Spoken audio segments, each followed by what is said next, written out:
গণেশ আখড়াত আমাৰ গৌৰীপুৰৰ মণ্ডলৰ সৌজন্যত আমাৰ মাননীয় মুখ্যমন্ত্ৰীৰ আজি জন্মদিন। এই জন্মদিন উপলক্ষে আজি ৰাতিপুৱা আমাৰ এই গণেশ বাবাৰ ওচৰত পূজা ভাগ আমি আগবঢ়াওঁ আৰু পূজা ভাগৰ লগতে আমাৰ যিটো গণেশ বাবাৰ সবতকৈ প্ৰিয় বস্তু আছে লাড্ডু, আমি আমাৰ মাননীয় মুখ্যমন্ত্ৰীৰ 56তম জন্মদিন হিচাপে আমি 56 কেজিৰ লাড্ডু ইয়াত গণেশ বাবাৰ ওচৰত উৎসৰ্গা কৰি আমাৰ মাননীয় মুখ্যমন্ত্ৰীৰ কৰ্মযোগী মুখ্যমন্ত্ৰী দীৰ্ঘায়ু আৰু সুস্বাস্থ্য কামনা কৰি তেখেতে যাতে অসমৰ জনসাধাৰণক যিধৰণে সেৱা কৰি আছে এই সেৱা ৰাইজৰ হিতাৰ্থে আৰু যদি বেছি কৰিব পাৰে তাৰ আমি কামনা কৰি আৰু কাৰ্যকৰ্তাসকলে তেখেতক মংগল কামনাৰ্থে আজি আমি ইয়াত পূজা অৰ্চনা আগবঢ়াওঁ।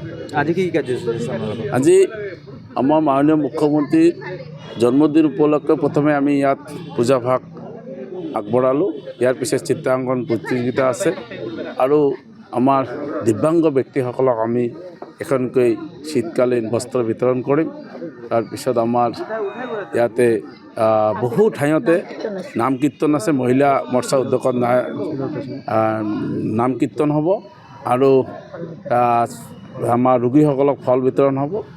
বিভিন্ন অঞ্চলত বিভিন্ন পূজাথলীত বা আমাৰ ধৰ্মীয় থলীত আমাৰ কীৰ্তন হ'ব, যজ্ঞ হ'ব। গতিকে আজি অসমৰ ৰাইজে অকল বিজেপি বা কাৰ্যকৰ্তা নহয়, অসমৰ ৰাইজে মাননীয় মুখ্যমন্ত্ৰীৰ দীৰ্ঘায়ু আৰু সুস্বাস্থ্য কামনাৰ্থে বহু মাংগলিক অনুষ্ঠানৰ লগতে সামাজিক কাম কৰাত আমি দেখা পাইছোঁ। আজি দেখিবলৈ পোৱা গৈছে যে ব্লাড কেম্প এটা কোকৰাঝাৰত হৈ আছে, ধুবুৰীৰ পৰা ব্লাড খাব। গণেশ আখড়াত আমাৰ গৌৰীপুৰৰ মণ্ডলৰ সৌজন্যত আমাৰ মাননীয় মুখ্যমন্ত্ৰীৰ আজি জন্মদিন। এই জন্মদিন উপলক্ষে আজি ৰাতিপুৱা আমাৰ এই গণেশ বাবাৰ ওচৰত পূজা ভাগ আমি আগবঢ়াওঁ আৰু পূজা ভাগৰ লগতে আমাৰ যিটো গণেশ বাবাৰ সবতকৈ প্ৰিয় বস্তু আছে লাড্ডু, আমি আমাৰ মাননীয় মুখ্যমন্ত্ৰীৰ 56তম জন্মদিন হিচাপে আমি 56 কেজিৰ লাড্ডু ইয়াত গণেশ বাবাৰ ওচৰত উৎসৰ্গা কৰি আমাৰ মাননীয় মুখ্যমন্ত্ৰীৰ